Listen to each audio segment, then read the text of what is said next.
Hey, baseball fans, time travelers, and people that don't like Carlos Correa who still somehow clicked this video, welcome. Today, we're diving headfirst into an alternate universe where Carlos Correa is drafted not by the Houston Astros, but by the Colorado Rockies. Yes, I said the Rockies. Yes, the team that treats pitchers like crash test dummies. Yes, the team whose idea of altitude adjustment is play worse on the road. This version of Carlos Correa, he's not just good, he's infamous. Swagger turned up to 11, drama on speed dial, bat flips, glove slaps, Coors Field chaos, and eventually a very complicated Hall of Fame case. Strap in. Chapter 1: The Draft Day Ripple Effects. The year is 2012. The Astros have the number one pick and are ready to start their rebuilding project by drafting a quiet, confident shortstop from Puerto Rico named Carlos Correa. Except, oops, spin the wheel of randomness, and it lands on the Colorado Rockies, who are picking third. The Rockies grab Correa. The Astros take Byron Buxton. Minnesota breaks out in hives. Baltimore blinks three times in confusion and still draft a college catcher. Classic. From the moment he puts on that purple Rockies cap, Correa becomes a swagger prince of the Mountain Time Zone. He debuts in 2015 and instantly hits 280 with 22 home runs.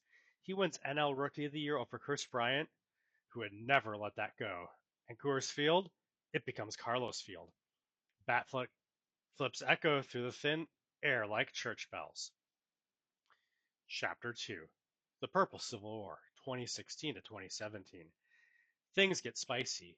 Nolan Arenado, resident Gold Glover and king of quiet rage, does not love sharing the spotlight. The 2017 season becomes a reality show. Correa hits 310 with 35 home runs. Nolan hits 297 with 130 RBIs and stares at reporters like they're made of paper towels. The clubhouse, well, they're split in two. One side Team Nolan, one side Team Carlos. Trade rumors swirl. Twitter polls erupt. The Rockies marketing department starts printing shirts that say, "Altitude can't fix attitude." Correa responds with a home run, a literal cape at the Home Run Derby. In October 2017, the Rockies win the NL wildcard, stun the Nationals, and lose to the Dodgers in the NLCS. Correa baits 412, boots a key grounder in Game 6, and Nolan Arenado gets traded to the Yankees. The Civil War ends. The consequences echo for years. Chapter 3: Altitude Gate and Glove Slap Chaos, 2018 to 2019. In 2018, the Rockies start messing with Coors Field climate controls. A rival scout accuses them of manipulating dew points to affect ball movement. It becomes known as Altitude Gate. Meanwhile, Correa goes full villain. He slides spikes up into Corey Seager in August 2019. Bench is clear.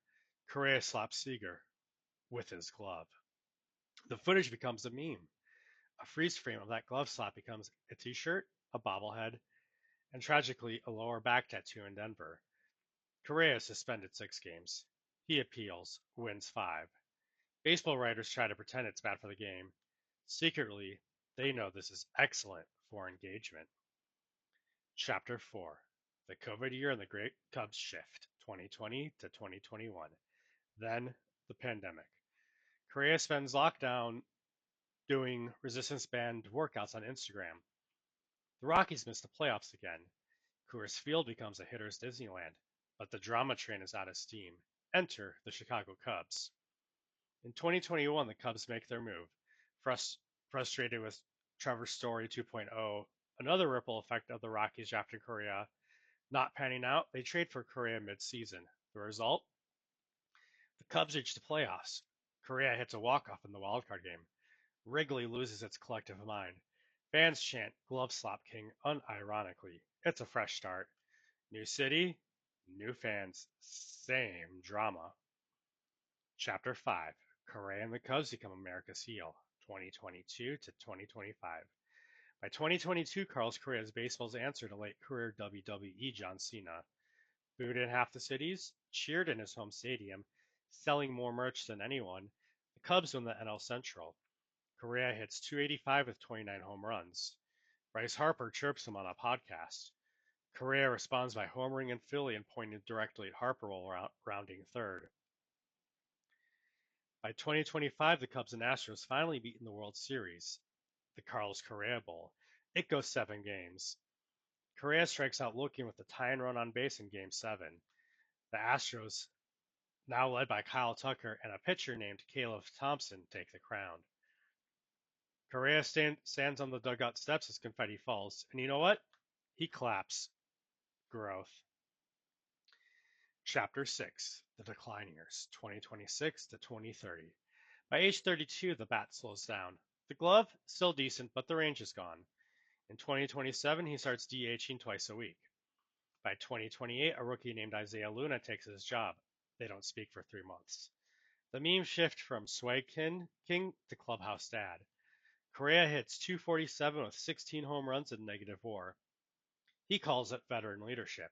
Fangraphs call it invisible production. In 2030, the Cubs let him walk. No takers except the Oakland Owls, formerly known as the A's. He signs a minor league deal, makes the opening day roster, hits one final home run at Coors Field. He tips his cap. No bat, flip, just a quiet smile. By August, he's DFA'd, clears waivers, declines a AAA assignment, goes home to Puerto Rico. Just like that, it's over. Chapter 7, The Hall of Fame Circus, 2036 to 2039. Welcome to year 1 of Correa's Hall of Fame eligibility. The ballot is stacked.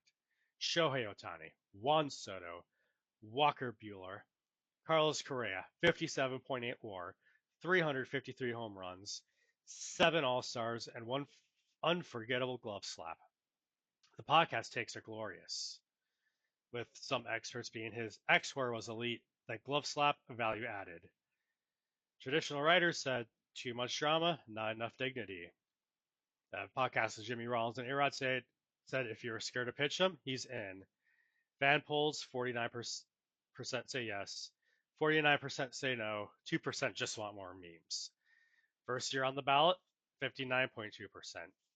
Second year, 66.7%. Third year is that 75% elected. Chapter 8, the Bryce Harper congratulatory Instagram post. As the news breaks, Bryce Harper, yes, still hanging around baseball as a hitting coach, with a podcast empire post, a blurry 2025 photo of him and Correa at the All-Star game. In this parallel universe post, he says, congrats to Carlos. We didn't always agree, but baseball needs personalities. Hashtag swag era, hashtag altitude did it, hashtag bat flip Paul. Correa doesn't comment. But 3 days later, he posts a picture of his Hall of Fame plaque with the caption, Statues Get Remembered. Chapter 9, The Induction Speech. A packed Cooperstown crowd. Half Cubs fans, half Rockies diehards. One guy in a glove-slap bobblehead costume. Correa walks up on stage to Power by Kanye. The crowd erupts. He says, I didn't do things the traditional way. I did them my way. I played this game loud. I played it proud. And I played it with flair. To every kid who got booed in an opposing park, keep flipping the bat. They'll put it in a museum one day. Mic drop, literal. Outro. So there you have it. Carlos Correa, from humble beginnings to Coors Gas Lord to Cubs anti-hero to statue with sunglasses in Cooperstown. Was he over the top? Absolutely. Was he underappreciated? Maybe. Was he unforgettable? Without a doubt. Let us know in the comments. Is this version of Carlos Correa a first ballot legend or a meme who got lucky? Smash that like button if you believe glove slaps should count as defensive metrics. Subscribe for more alternate timelines and Hall of Fame hot takes. And don't forget, statues get remembered.